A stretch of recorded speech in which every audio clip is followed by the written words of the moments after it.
এই ফুল গাছটার নাম কি? কেউ যদি জেনে থাকেন তাহলে অবশ্যই একটু কমেন্টে জানাবেন তো। আমি তো এই ফুল গাছটা লাগাইনি। কিন্তু কিভাবে হলো আমি বুঝতে পারছি না। আর এই যে অ্যালোভেরা গাছটা, এটা কেনই বা এমন হয়েছে?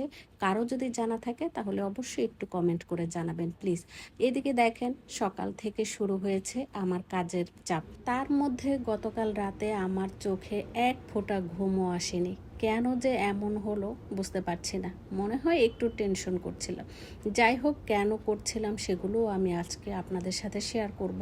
আসসালামু আলাইকুম, আশা করি সবাই ভালো আছেন। আলহামদুলিল্লাহ, আমিও আপনাদের দোয়ায় ভালো আছি। জীবন যখন যেমন ঠিক সেভাবেই আমি নিজেকে মানিয়ে নেওয়ার চেষ্টা করি। আমি গতকাল থেকে ঘুমাতে পারি নাই, তার একটাই কারণ ছিল, যে কারণটা হচ্ছে আমার বাবা অসুস্থ। আমি আমার বাবাকে আমার কাছে নিয়ে এসেছি। আমার মনে হয়েছে আমি অনেক তৃপ্তি পেয়েছি, কারণ আমি নিজ হাতে আমার বাবাকে কিছুদিন সেবা করার সুযোগ পাব।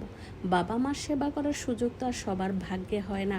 তাই আমি যখন দেখছিলাম আমার বাবার সেবা যত্নগুলো অন্যজন করছে, তখন আমার কাছে অনেক আফসোস লাগতো। এই যেমন ধরেন না, আমার বাবার ভাগ্য আলহামদুলিল্লাহ আপনাদের দোয়ায় অনেক ভালো। গত 3টা মাস যাবৎ আমার বাবার 2বার অপারেশন হলো। প্রথমবার অপারেশনের পরে ইনফেকশন হয়ে যাওয়াতে দ্বিতীয়বার আবার অপারেশন করতে হয়েছে। আর তখন আমার খুব আফসোস লাগতো। যখন আমি গাজীপুর যেতাম, আমি দেখতাম আমার বাবার ভাতিজা বউ নিজ হাতে আমার বাবাকে আদর যত্ন করে খাইয়ে দিচ্ছে, ওষুধ খাইয়ে দিচ্ছে। তখন আমি দেখতাম আর আফসোস করতাম। আমার কাছে খুব খারাপ লাগতো। আমি ভাবতাম যে আমার বাবা যদি আমার সাথে যেত তাহলে আমি একটু সেবা যত্ন করার সুযোগ পেতাম। কিন্তু আমার বাবা তো ঢাকা আসতে চায় না। কি আর করা, আমি বাধ্য হয়ে 2 দিন পর পর যে আমার বাবাকে দেখে আসতাম। আর দেখতাম আমার বাবা কত যত্ন পাচ্ছে।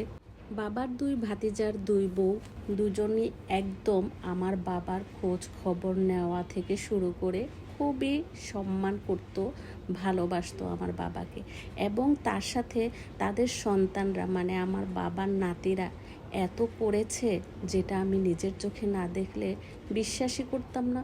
যদি আমার বাবা আমাকে বলতো তাহলে হয়তো আমি এতটা বিশ্বাস করতাম না।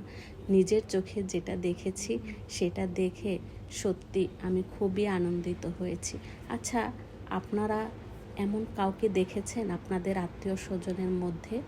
কোনো ভাতিজা বউ তার চাচা শ্বশুরকে নিজ হাতে ভাত খাইয়ে দিয়ে বা রুটি খাইয়ে দিয়ে ওষুধ খাইয়ে দিচ্ছে?